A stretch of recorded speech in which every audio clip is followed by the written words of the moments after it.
안녕하세요. 명절이 다가오기 시작하면 며느리들은 머리가 슬슬 아파오기 마련이죠. 저도 매 명절을 힘들게 보냈던 게 생각나네요. 하지만 지금은 아주 편하게 명절을 보내고 있죠. 그 짜증나는 명절에서 어떻게 벗어났는지 알려드릴게요. 저는 평범한 회사원으로 자영업에 종사하는 남편과 만나 가정을 꾸렸어요. 신혼집은 경기도 외곽에 있었는데 남편 직장과 제 회사가 가까운 곳에 마련했죠. 결혼 초반에는 명절에 대한 스트레스가 그렇게 크지는 않았어요. 결혼 3년 차가 될 때까지는 친정에도 갈 수 있었으니까요. 사실 친정은 거의 땅끝마을에 가까운 아주 먼 지방에 있었어요. 가는 길마저 험해서 결혼 후에는 명절이나 연휴 때 한 번씩만 들를 수 있었죠. 너무 멀고 대중교통으로 가기도 힘든 곳이라 자주 못 가더라도 이해하고 넘어가려고 했어요. 그런데 결혼 4년 차가 되던 해부터 남편이 친정에 가는 걸 꺼리더군요. 여보, 솔직히 너무 멀잖아. 이번에는 그냥 연락만 드리고 용돈은 계좌로 붙여드려. 거기까지 내려갔다가 다시 올라오면 쉬는 시간도 없이 바로 출근인데. 힘들어서 일도 못해. 나뿐만이 아니라 당신도 마찬가지잖아. 이게 남편의 논리였고, 솔직히 미안할 일도 아닌데 괜히 미안하기까지 했죠. 친정이 너무 멀어서 남편이 많이 피곤하겠다 싶었어요. 괜히 이렇게 먼 곳에 직장을 가지게 된 스스로를 탓하게 되기도 했고요. 그런데 시모는 또 다른 이유로 저를 친정에 보내지 않았어요. 처음 남편 말을 따라 친정에 내려가지 못한 날, 시모가 저한테 그러더군요. 잘했다. 시집 왔으니 넌 죽어도 이 집 귀신이야. 친정 가봐야 이제 남이지. 우리 집에서 마음 편하게 지내라. 그리고 남편 내조도 좀 하고. 사위는 백년 손님이라잖아. 친정에 데리고 가봐야 손님밖에 더 돼. 너는 우리 집 가족이지만 거기서 우리 아들은 손님이라는 거 잘 기억하고. 요즘 세상에 장인 장모에게 잘하는 애교 많은 사위도 얼마나 많은데요. 백년 손님이라니 그만큼 남편이 처가에 싹싹하게 굴지 못한다는 뜻이잖아요. 그런 옛말을 들먹이며 친정에 내려가지 못하게 하는 시모도 웃겼어요.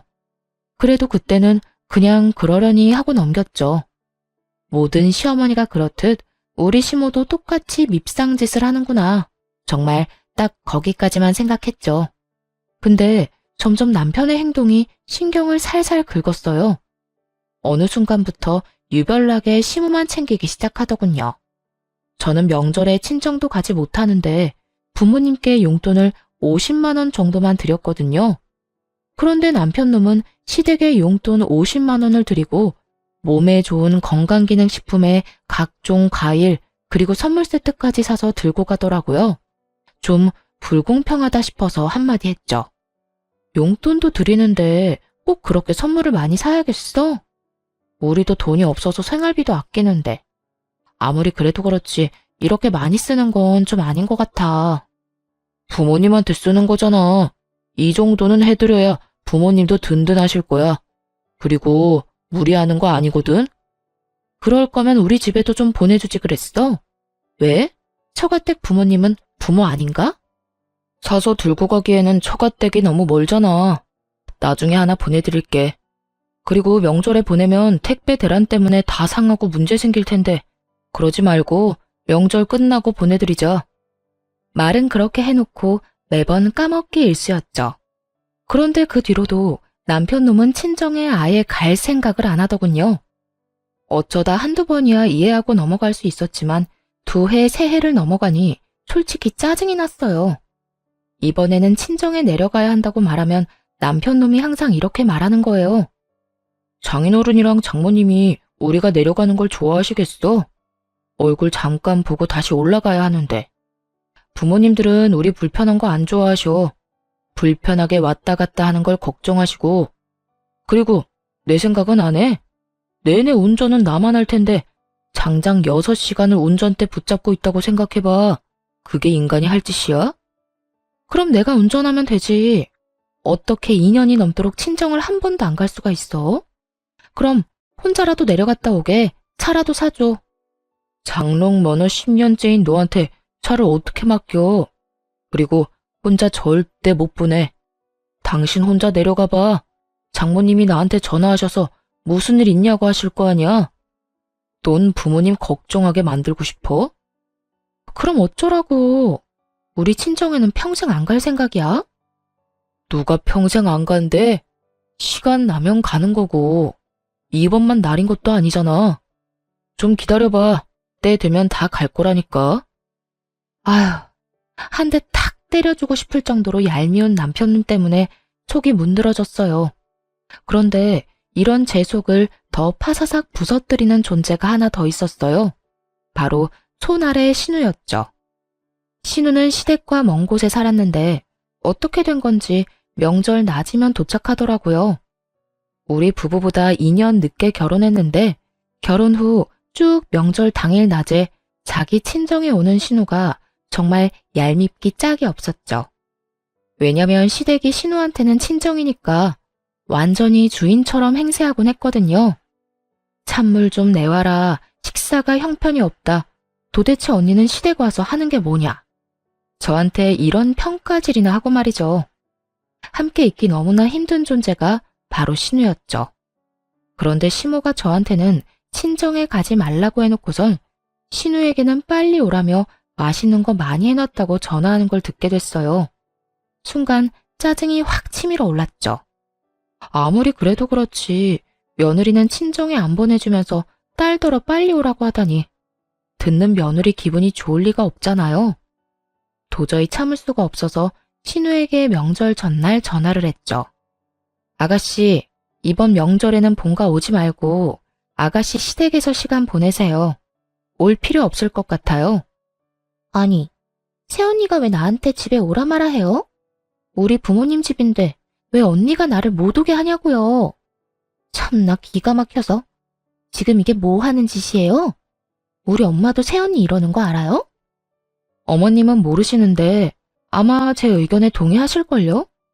지금 뭘 모르는 것 같은데 어머님은 아가씨가 집에 오는 거 싫어하세요. 그러면서 평소 시모의 지론을 신우에게 말해줬어요. 며느리는 친정에 자주 가면 안 된다는 그 지론 말이죠. 할 말이 없어 열받았는지 신우가 전화를 뚝 끊더군요. 그리고는 바로 시모에게 전화를 했나 봐요.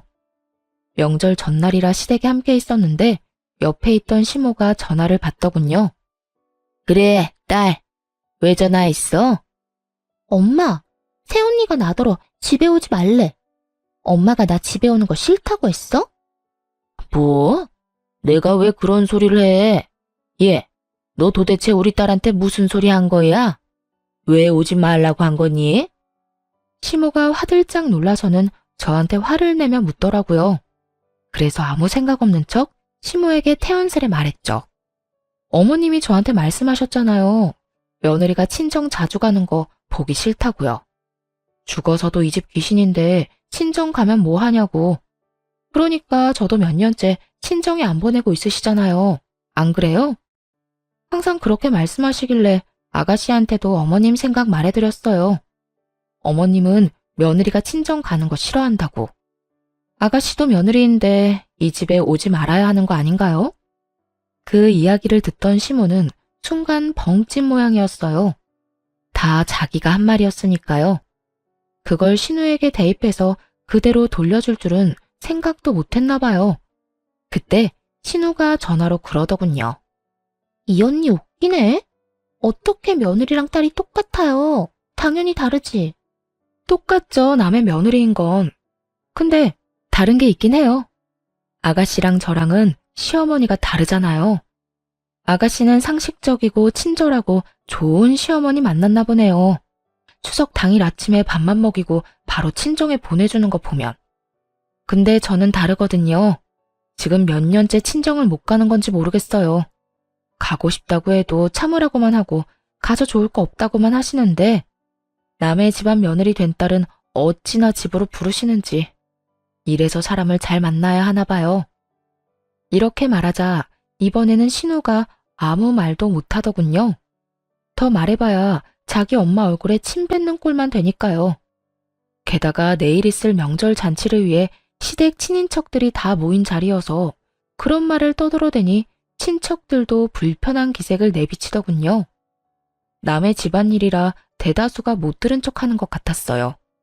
그리고 그분들도 알게 된 거죠. 이 집 식구들이 명절에도 며느리를 친정에 안 보내준다는 걸요. 졸지의 시모는 속 좁고 며느리 생각 안 하는 못된 시어머니가 되어버렸어요. 그게 분했는지 저를 한껏 째려보더라고요. 그때 남편이 제 팔을 붙잡으며 밖으로 끌고 나갔어요. 당신 왜 이래? 왜 이런 좋은 날 기분 나쁜 소리를 하냐고. 내가 나중에 처가 때 가준다고 말했잖아, 때 되면. 그때가 대체 언젠데? 벌써 2년 동안 친정을 한 번도 못 갔어. 친정이 해외야? 제주도야? 울릉도, 독도야? 섬도 아닌 대한민국 내륙인데 왜 못 가? 처음에는 당신 피곤하다고 해서 나도 이해했어. 근데 계속 안 가겠다는 건 의도가 뻔하잖아. 야, 그런 이야기가 아니잖아. 내가 뭐 평생 안 간대? 가긴 갈 건데 요새 좀 피곤해서 못 간 거지. 참나, 명절에 시댁을 가면 친정도 가는 게 상식이야. 당신 동생처럼. 시누이 시댁은 상식적으로 행동하던데 왜 당신네는 안 그런 짓만 골라서 해? 아무리 시어머니가 달라도 그렇지. 내가 그냥 재수가 없는 거야? 그래서 이런 시어머니랑 남편 만나는 통에 친정 못 간 거냐고. 아무리 그래도 친인척들 다 있는 데서 그런 말 하면 우리 엄마는 뭐가 돼? 뭐가 되긴? 상식 없고 속 좁은 시어머니가 되는 거지. 근데 틀려? 맞는 말이잖아. 당신처럼 어머님도 나 친정 못 가도록 매번 막으셨어. 몰랐지? 주말에 나 혼자라도 가려고 하면 매번 시댁에 오라고 해서 일 시키신 분이야. 그러면서 당신 내조해야 하니 친정에는 관심 끄라고 하셨고. 주변 사람들도 그런 사정을 다 알아야 내가 덜 억울하지 않겠어? 어쨌든 나 이번에는 무조건 친정 갈 거야. 당신은 오든지 말든지 마음대로 해. 그렇게 말하고 남편 차키를 챙겨서 밖으로 나왔어요. 그리고 남편 차를 타고 친정으로 내려왔죠. 오랜만에 차를 운전하긴 했지만 친정으로 가는 길을 잊어버리지는 않았더라고요. 그렇게 혼자 내려갔더니 친정 부모님이 깜짝 놀라더군요. 너 연락도 없이 웬일이야? 얼마 만에 보는 거냐? 잘 지냈어? 아빠. 잘 지냈어. 근데 우리 사위는 왜 너 혼자 내려왔어? 아, 그 사람은 시댁에 있지. 나 혼자 차 타고 여기 내려온 거야. 이번에는 나도 친정에 오고 싶었거든. 그러고는 사가지고 온 선물을 부모님께 잔뜩 안겨드리며 집 안으로 들어갔어요. 왜 지금껏 못 드린 건강기능식품과 과일 바구니들 말이에요. 오랜만에 친정집에 들어서니 푸근하고 마음이 놓였죠. 친정에는 남편과 싸웠다는 이야기는 따로 하지 않았어요. 그런데 저 혼자 내려보낸 것이 눈치가 보였는지 남편 놈이 그 다음날 부랴부랴 친정으로 내려왔더군요. 시댁 차를 몰고 왔더라고요. 그런 남편 놈을 보며 무미건조하게 말했죠. 무슨 일로 여기까지 왔어? 시댁에 있지. 당신이 여기 있는데 내가 어떻게 계속 본가에 있어? 장인어른, 장모님, 잘 지내셨죠? 얼마 동안 못 내려와서 정말 죄송했습니다. 앞으로 자주 찾아올게요. 얼마나 갈지 모를 의미 없는 말을 꺼내며 남편 놈이 넉살 좋게 인사를 하더군요. 그래도 그냥 그러려니 했어요. 이 인간이 또 안 가겠다고 하면 혼자서라도 이렇게 오면 되겠다 싶었거든요. 그렇게 친정에서 쉬고 집에 도착하니 남편 놈이 그러더군요. 시모가 화가 많이 났다고요. 저는 별로 신경 안 쓴다고 왜 화가 나셨는지 모르겠다고만 했어요. 결국 남편 놈은 더 이상 이야기를 꺼내지 못했고 그렇게 명절이 끝나고 말았어요. 솔직히 마음속으로 앞으로 명절에 시댁엔 절대 가지 말아야겠다는 속셈이 있었거든요. 이제 저는 안 가고 남편만 보내면 되겠다 싶었어요. 그래서 별거 아니라고 생각하고 넘겼고요. 그런데 그대로 진정될 줄 알았던 마음에 이혼의 불씨를 지피는 일이 일어났어요. 바로 시모의 생일날 벌어진 일 때문이었죠. 그해 연말 시모 생일 잔치에 초대받아 갔어요. 생일 선물은 남편이 자기가 마련하겠다고 한지라 저는 신경도 안 쓰고 있었죠. 지난 명절 이후 시모와 화해를 한 것도 아니었고 가봐야 꽂아 놓은 보릿자루처럼 자리만 지키다 올 거라고 예상했거든요. 그리고 시모 생일 선물도 남편이 몇십만 원 정도 용돈이나 주고 말겠지 했어요. 처음에는 무슨 선물을 준비했는지 몰랐어요. 그냥 일반 종이 가방에 담겨 있었거든요. 남편이 시모에게 그걸 주며 나중에 집에 가서 열어보라고 하더라고요. 이때까지만 해도 아무 생각이 없었는데 시모가 그게 뭔지 너무 궁금했었나 봐요. 그래서 남편이 화장실 간 사이에 그걸 꺼내서 확인을 했는데 선물을 확인한 순간 제 눈도 뒤집어졌어요. 좋기 몇백만 원은 하는 명품 가방이었거든요. 이 인간이 친정엄마 생일에 준 선물은 12만 원짜리 화장품 세트였거든요. 그것도 인터넷에서 고르고 골라 제일 싼 거 사서 친정집으로 바로 붙여줬으면서 시모 생일에는 엄청나게 비싼 명품 가방을 준 거예요. 완전히 머리가 확 돌아버릴 만큼 열받더군요. 그리고 이렇게 화가 나는데도 또 다른 이유가 있었어요. 명절 이후에 남편 놈이 시모에게 외제차를 사줬거든요. 시모가 바깥 활동을 하는데 차가 없어서 힘들다는 이유로요. 그때 남편에게 엄청 화를 냈었어요. 몇 달 전에 저한테 돈까지 빌려간 인간이 그렇게 큰 돈을 펑펑 쓰니까 화나잖아요. 그래서 시어머니 외제차 사줄 돈은 있었냐고 따졌죠. 그랬더니 남편이 뭐라고 한 줄 아세요? 자기 돈으로 부모님 좋은 거 해드리겠다는데 뭐가 그렇게 안 입곱냐고 하더라고요. 하긴 빌린 돈 보태서 자기가 번 돈으로 효도하는데 뭐라 할 수는 없죠. 하지만 기분이 더러운 건 사실이잖아요. 그날 저녁 돌아오면서 남편한테 그랬죠.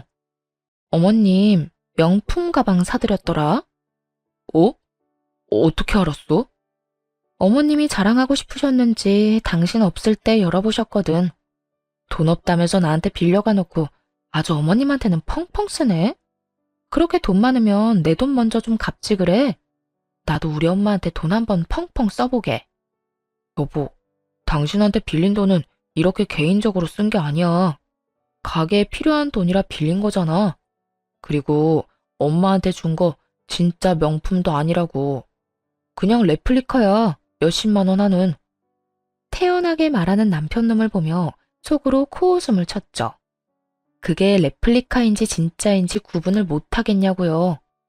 마침 일하는 회사에 명품 가방 수집에 진심인 동료가 있었는데 저도 그 친구 덕에 짝퉁이랑 진짜는 구분을 참 잘하거든요.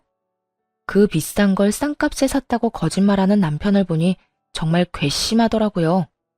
그래서 몰래 한 가지를 계획했어요. 시모가 연말에 우리 집에서 며칠 지내고 싶다고 했거든요. 남편놈이 그렇게 하라고 해서 시모가 오기로 했는데 저는 쏙 빠지려고 준비했어요. 그래서 시모가 온다는 날 전날부터 시모가 가는 그 다음 날까지 연차를 썼고 그대로 친정으로 피난을 가버렸죠. 집에 왔다가 제가 없어진 걸 눈치챘는지 시모가 급히 전화를 하더군요. 전화를 받았더니 바로 막말을 쏟아냈어요. 넌 도대체 어떻게 된 애가 내가 온다고 했는데 집을 비워? 이래가지고 밥은 어떻게 먹니? 너 평소에도 이렇게 자주 집에 안 들어오니? 우리 아들 밥은 먹이고 회사 다니는 거야? 이래서 집안에 사람을 잘 들여야 하는 법인데 어떻게 이런 게 우리 집에 들어와서 내 속을 썩이는지. 당신 지금 어디야? 어딜 가면 간다고 이야기는 하고 가야지. 나 지금 친정 내려가는 길이야. 어머님은 내일 오신다더니 하루 빨리 오셨네. 나도 급한 볼일이 있어서 내려가는 거니까 당신이 어머님 좀 잘 보살펴 드려. 당신 어머니잖아. 친정? 갑자기 친정에는 왜 가는데? 그것도 혼자서? 무슨 일 있어? 누가 불러서 가는 거야? 무슨 일인데 말 좀 해봐. 남이사, 누가 불러서 가든 그냥 가든 당신이 뭔 상관이야? 결혼하고 지내면서 처가댁에는 전혀 관심 없었던 사람이 지금처럼 앞으로도 관심 끄고 살아. 여보, 잠깐만. 전화 끊지 말고. 다급하게 말하는 남편의 목소리를 뒤로하고 전화를 뚝 끊어버렸어요. 자기들끼리 집에서 지지고 볶든 제 알바가 아니었죠. 그런데 좀 이상하긴 하더라고요. 왜 친정에 간다니까 저렇게 예민하게 구는 걸까요? 시모는 저한테 짜증을 냈지만 남편의 반응은 뭔가 달랐어요. 뭔가 조급해하고 초조해하는 기색이 있었죠. 그렇게 이상하다 싶은 마음을 가지고 친정에 도착했어요. 남편에게 말했다시피 사실 친정에 볼 일이 있긴 했어요. 얼마 전에 시골 삼촌이 돌아가셨거든요. 그 삼촌은 원래 도시에서 살았는데 할아버지께서 시골로 내려와 농사 짓는 자식에게 유산을 다 물려주겠다고 했거든요. 가족도 없이 혼자 지내던 삼촌은 할아버지의 뒤를 이어 시골에서 농사를 짓게 됐죠. 그런데 그분이 돌아가신 거예요. 결혼도 안 하고 자식도 없는 분이라 형제인 아버지께 이제 그 유산이 상속됐어요. 아버지는 제게 그 땅이랑 유산을 다 물려주겠다고 하셨어요. 결혼 전에 엄마께 골수 이식을 해드렸는데 딸이지만 그 일이 참 고마워서 이번에 받은 유산을 다 주겠다고요. 그래서 이번에 아버지랑 이 재산을 어떻게 할까 의논할 겸 친정에 간 거였죠. 그런데 집에 도착해서 삼촌 재산에 대해 이야기하는데 아버지가 살짝 제 눈치를 보더니 이렇게 말씀하더군요. 그런데 남편 사업이 아직도 많이 힘들어?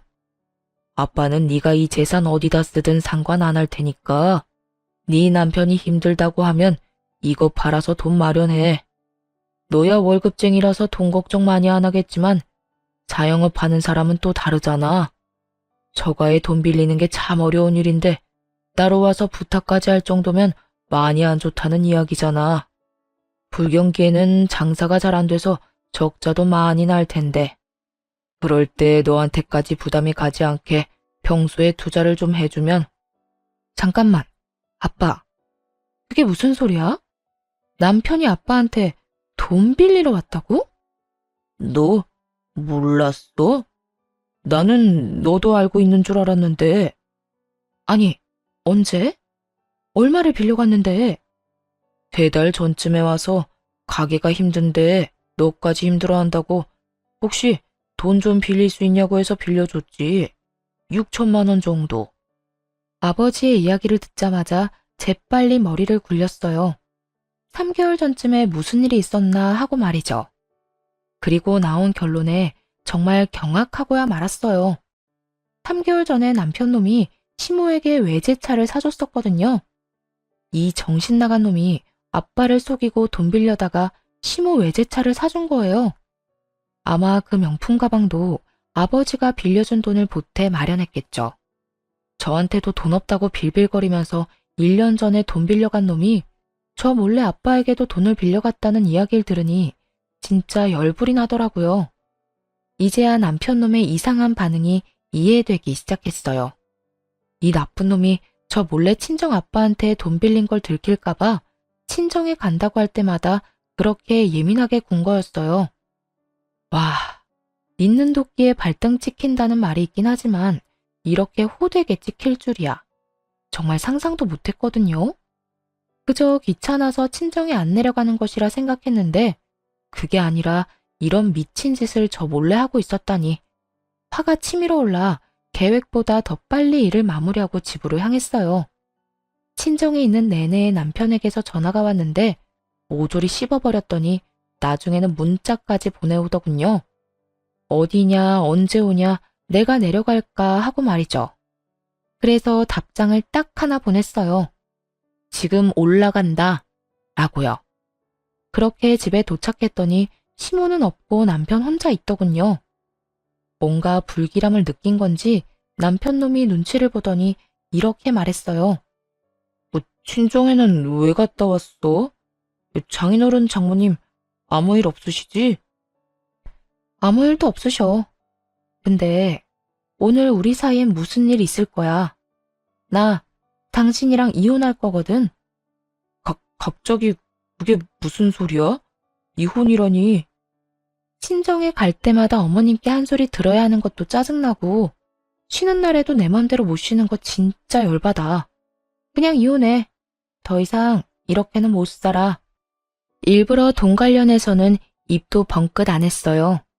남편 놈이 대체 언제 이야기할까 궁금했거든요. 그런데 예상과 달리 먼저 돈 이야기를 안 하니 남편 놈이 완전히 당황하더군요. 이혼을 하게 되면 저에게 빌려간 돈을 당연히 갚아야 할 테고, 그뿐만이 아니라 장인어른한테 빌린 돈도 갚아야 했죠.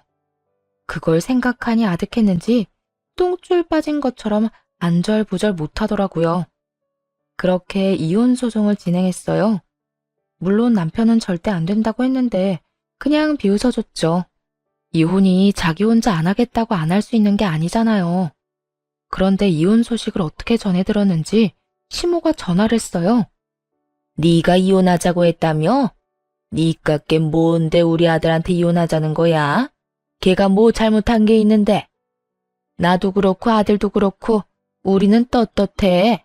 뭐 쫄기라도 할 줄 알았어? 이혼하자면 하는 거지. 그런데 네가 그래봐야 위자료 한 푼도 못 줘. 그리고 네가 결혼할 때 받아간 결혼자금 그거 고스란히 뱉어내고 이혼해라. 아니면 이 이혼 절대로 못 해주고 끝까지 쫓아가서 그 돈 다 받아낼 생각이야. 그러니까 도망칠 생각하지 말라고 미리 경고하려고 전화했다. 시모의 기세가 아주 등등하더군요. 뭐 이해할 수 있었어요. 시모는 아무것도 모르고 있었으니까요. 그러니까 이렇게 커다란 폭탄을 던질 거라는 상상도 못하고 거만하게 구는 거겠죠. 그래서 그 다음날 준비한 서류를 들고 시댁을 찾아갔어요. 시모가 팔짱을 딱 끼고 두 눈을 부라리며 저를 쳐다보더군요. 그런 시모를 보며 그저 웃으면서 가지고 있는 서류를 거실 탁자 위에 올렸어요. 서류에는 1억이라는 큰 돈을 시모가 제게 줘야 한다는 글이 적혀 있었죠. 그 내용을 보고 당연히 시모는 어리둥절해 하더군요. 분명히 자기가 돈을 받아내야 한다고 생각하고 있었는데 오히려 본인에게 1억이라는 큰 돈의 청구서가 돌아갔으니까요. 이게 뭐야? 네가 나한테 돈을 준다는 얘기니? 아니요. 어머님이 저한테 1억을 주셔야 한다는 얘기예요. 그게 무슨 소리야? 너 결혼할 때 내가 1억 줬잖아. 그거 너 다 했잖아. 그러니까 이혼하면 그거 다시 다 돌려줘야지. 어디서 사람을 속이려고? 예상대로 시모는 미친 듯이 소리를 치며 거짓말하지 말라고 난리를 피우더군요. 저는 시모와는 정반대로 차분해졌죠. 여기 남편 통장 내역이 있어요. 어머님이 주신 1억 제 통장에 들어온 게 아니라 남편 통장으로 들어갔고요. 그 1억은 결혼 자금과는 아무런 상관없이 남편 가게 사업 자금으로 들어갔어요. 보면 아시죠? 한글 못 읽는 거 아니시잖아요. 그리고 그 이후로 제가 남편한테 결혼 자금으로 받은 돈은 조금도 없어요. 남편 통장, 제 통장, 어딜 봐도 그런 내역은 없잖아요. 안 믿기시면 변호사 통해서 금융기록 같은 거 살펴보셔도 돼요. 이야기를 듣는 시모 얼굴이 딱딱하게 굳어가기 시작했어요. 그러거나 말거나 서류를 다음 장으로 넘겨서 다시 또박또박 말했죠. 그리고 이건 남편이 저한테 빌려간 4천만 원에 대한 이체 내역이고요. 빌려주면서 당연히 갚으라고 이야기했고 그 돈은 온전히 제 월급으로 모은 거 확인할 수 있어요. 그리고 제 통장에는 남편이 그동안 준 생활비 내역이 있는데 6년이라는 기간을 다 통틀어도 총 금액이 1,000만 원도 안 돼요. 그렇다고 남편이 살면서 생긴 빚을 따로 갚은 것도 아니고요. 가게가 어렵다는 말에 제가 6년간 빌려준 금액이 더 커요. 정 의심되면 그것도 금융기록 뒤져보시고요. 그러면서 바쁘게 다시 다음 장을 넘기며 또 말했죠. 시모는 남편과 제가 준비한 서류를 번갈아 보며 몸을 부들부들 떨더라고요. 이건 남편이 저희 아버지에게 빌려간 6천만 원에 대한 차용증이에요. 이건 저도 몰랐는데 얼마 전에 어머님께서 저희 집에 와서 쉬셨잖아요. 그때 연차 쓰고 친정에 내려갔다가 처음 알게 된 사실이에요. 남편이 저한테 아무 말 안 하고 아버지께 돈을 빌렸더라고요. 그 때문인지 친정에 내려가는 저를 방해까지 했고요. 여보, 내가 방해를 한 게 아니라. 남편 놈이 찔리는지 중간에 변명을 하려고 하더라고요. 저도 말이 곱게 나오진 않았죠. 그럼 언제 이야기할 생각이었는데? 너 내가 그날 친정 내려간다고 했더니 필사적으로 막았잖아. 네가 우리 아빠한테 나 몰래 돈 빌린 거 안 들키려고. 게다가 빌려놓고 갚을 생각은 안 하고 펑펑 쓰기만 해? 그걸 어디다 썼는지 내가 모를 줄 알아? 이 가증스러운 쓰레기 같은 인간아. 밥벌레 같은 새끼. 감히 우리 아빠가 피땀 흘려 번 돈으로? 한동안 남편을 욕해주며 째려보다가 시모에게로 고개를 돌렸어요. 시모는 여전히 서류를 붙잡고 못 믿겠다는 듯 바라볼 뿐이었죠. 그러니까 결국 어머님께 드리고 싶은 이야기는 결혼 자금으로 주신 1억 중 제가 쓴 건 없으니 남편한테 받으시라는 말이에요. 또 이 1억은 원래 남편한테 받아야 하는데 남편이 한 푼도 없다고 해서 어머님께 말씀드리는 거예요. 아니, 이걸 왜 내가 갚아? 아들이 빌렸다면서 그러면 아들이 줘야지. 그리고 우리 아들이 왜 돈이 없어? 너희 집이 있잖아. 팔면 돈 나올 텐데 그걸로 마련하면 되지. 그 말을 듣고 조용히 다시 서류를 한 장 더 넘겼어요. 그 집은 저랑 제 친정 부모님이 돈을 모아서 산 집이고요. 그 집에 남편의 지분은 조금도 없어요. 그렇기 때문에 팔 수가 없네요. 전 팔 생각이 없으니까요. 그리고 남편이 빌려간 그 돈이 어디에 들어갔는지 제가 다 알고 있거든요. 어머님이 받으신 외제차 그리고 명품 가방. 그것들 다 남편이 저랑 친정아버지한테 돈 빌려서 사드린 거예요. 그러니까 남편 대신 어머님이 그거 팔아서라도 갚아주셔야죠. 그러자 남편 얼굴이 일그러지더군요. 제가 남편의 상황을 모르길 바랬던 것 같았어요. 이런 돈 이야기 없이 이혼하자고 했을 때 혹시 진짜 모르나 하고 기대했겠죠? 그런 기대를 마지막 순간에 철저히 무너뜨려주는 게 진짜 복수고요. 남편에게 백날 돈 갚으라고 말해봐야 타격감 제로일 테고 이렇게 가족 앞에서 이야기해야 수치심과 두려움이 배가 될 테니까요. 아들아, 저 말이 진짜야? 다 참말이냐고. 너 나한테는 그 집이 다 네 거라며. 거기다 결혼자금 1억도 다 집 사는데 썼다며. 근데 뭐? 빚이 1억? 너 도대체 뭐 하고 다닌 거야? 엄마, 제가 차 사드렸잖아요. 사람 혼이 빠지도록 무조건 비싼 차 사달라고 한 사람이 누군데요? 안 될 것 같다고 했을 때 엄마가 뭐라고 했는지 기억 안 나요? 돈 빌려서라도 사주는 게 자식된 도리라면서요. 그래서 장인어른한테 빌려다 외제차 해드렸잖아요. 남편 놈이 도리어 화를 내며 말하자 시모는 충격을 이기지 못했어요. 너 그걸 말이라고? 아이고 머리야. 아이고. 시모가 머리를 부여잡고는 못 쓰러질 듯 휘청거리더군요. 그러다 소파 위로 풀썩 주저앉았어요. 그리고 잠시 후 처음과는 전혀 다르게 차분해진 목소리로 슬쩍 말하더군요. 예, 나는 이런 사정 같은 거 아무것도 몰랐어. 우리 아들이 이런 짓을 했을 줄은. 이건 정말 큰 문제야. 그냥 넘어갈 순 없지. 그런데 이렇게 이혼해서는 안 돼. 차라리 같이 살면서 갚게 하는 게 낫지 않겠니? 아까의 기세등등하던 태도는 어디로 갔는지 이제는 시모가 이혼하지 말라고 권유하더군요.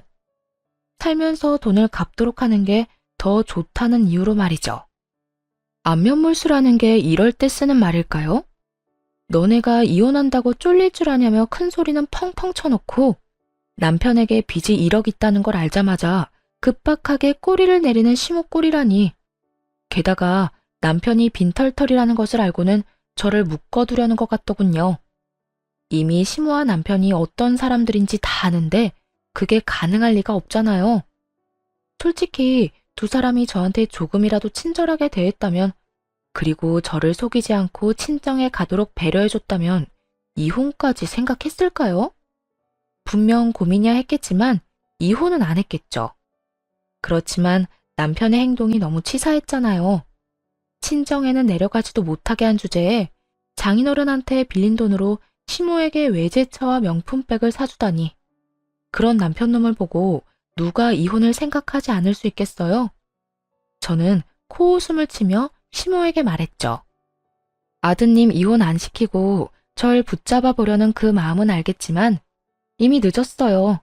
이혼 소송 진행 중이거든요. 그리고 이혼하든 안 하든 이 돈은 남편이 갚아야 하는 거고요. 저희 아버지도 그렇고 저도 그렇고 이 돈 어떻게든 받아낼 거예요. 그제야 시모가 무너지더군요. 갑자기 고개를 쳐들더니 실성한 여자처럼 아들에게 소리쳤어요. 난 못 갚아. 네 잘못이고 네가 빌린 돈이니 네가 갚아. 내가 뭔가 해줄 거라고 절대 기대하지 마. 잘못한 건 네 놈이고 나는 결백하니까. 결백한 것 치곤 시모가 받아먹은 게 워낙 많아서 남편 놈도 가만히 있진 않았어요. 아니, 그 돈 빌려서 온전히 저한테 쓴 것도 아닌데 왜 못 갚아주는데요? 와, 엄마 진짜 얼굴에 철판 제대로 깔았네. 그만큼 받아놓고 이제와 발뺌을 하신다? 그건 제가 용납 못해요. 두 사람은 1억이라는 빚 앞에 한치도 물러서지 않고 팽팽하게 싸우더군요. 그런 둘을 놔두고 그 집을 빠져나왔어요. 그리고 집에 오자마자 용달차 부르고 안방에 있는 남편 짐부터 꺼냈죠. 그런데 어느새 남편놈이 집에 슬그머니 들어오더니 짐을 싸는 걸 보고 저를 말리려고 하더군요. 여보, 진짜 이럴 거야? 나 정말로 내보낼 거냐고. 우리가 함께 산 세월이 몇 년인데 이런 식으로 내보내는 건 좀 아니지 않아? 내가 어떤 식으로든 갚는다니까? 그 돈은 당연히 갚아야 하는 거고 당신은 이 집에 대한 지분이 하나도 없잖아. 결혼할 때 한 푼도 안 내고 이 집에 들어온 건 너야. 그때도 당신 가게 힘들다고 해서 어머님한테 받은 돈도 당신이 모았다던 결혼 자금도 다 가게로 들어갔지. 솔직히 그것도 의문이긴 해. 그 돈은 시댁에 안 갖다 바쳤어? 나 당신한테 제대로 생활비 받아본 적 한 번도 없어. 그것만으로 이미 아웃이고 어차피 이혼하고 나갈 텐데 뭐하러 굳이 같이 살아? 보기 싫은 얼굴 쳐다보면서. 그러니까 미리 좀 나가. 알았어? 하나부터 10까지 너무 맞는 말만 하니 남편도 더 이상 아무 말 못하더군요. 뭐 입이 10개라도 할 말이 없었겠죠. 자기가 뭘 잘했다고 이 집에 남겠다 어쩐다 이야기하겠어요? 그리고 시모와 남편을 위한 진정한 지옥은 며칠 뒤부터 시작됐어요. 이혼에 대한 전말을 모두 듣게 된 친정아빠가 완전 열받으셨거든요. 그딴 놈도 하나뿐인 사위라고. 내가 노후자금으로 모아놨던 자금까지 빌려줬는데 널 속이고 그딴 짓을 했다고? 널 친정에 못 가게 한 것도 모자라 지 엄마 외제차랑 명품백을 사줬단 말이야. 차라리 너한테 선물을 사줬다 하면 내가 그 돈 받을 생각 안 했을지도 몰라. 그런데 감히 내 딸한테도 돈을 빌려놓고 나한테까지 돈을 빌려? 그건 절대로 용서 못하지. 지옥까지 쫓아가서라도 그 돈 받아내고야 만다. 그렇게 선언한 친정아빠는 정말로 그 먼 곳에서 한달음에 올라오셨어요. 그러고는 남편이 시모에게 사준 외제차 뒤를 졸졸 쫓아다녔죠. 완전히 대놓고 쫓아다닌 게 아니라 몰래 뒤만 쫓다가 시모가 지인들을 만나는 것 같으면 마치 우연히 마주친 적 다가가 이랬대요. 아이고, 잘 지내고 계신 것 같아서 보기 좋습니다. 이제 그쪽 아드님하고 우리 딸이 이혼한 건 아시죠? 그런데 그쪽 아드님이 나한테 빌려간 돈을 안 갚아서 이렇게 찾아왔어요. 아드님이 그러는데 자기는 돈이 없으니 엄마한테 가서 받으라고 하더라고요. 저도 노후를 위해 힘겹게 마련한 돈이라 없으면 크게 곤란해서 말이죠. 그쪽 아드님이 나한테 빌린 그 돈으로 자기 엄마 외제차를 사줬다고 하는데 그게 바로 이 차죠? 아이고, 참 좋아 보이네. 아니, 사돈은 왜 이럴 때까지 찾아와서 그런 이야기를 해요? 저는 우리 아들이 빌린 돈이랑은 아무런 상관이 없는 사람이에요. 상관이 없어? 당신 아들이 저지른 짓이고 그동안 당신이 그 돈 다 썼잖아. 그러면 양심상 대신 갚아줘야 한다는 생각은 안 들어요?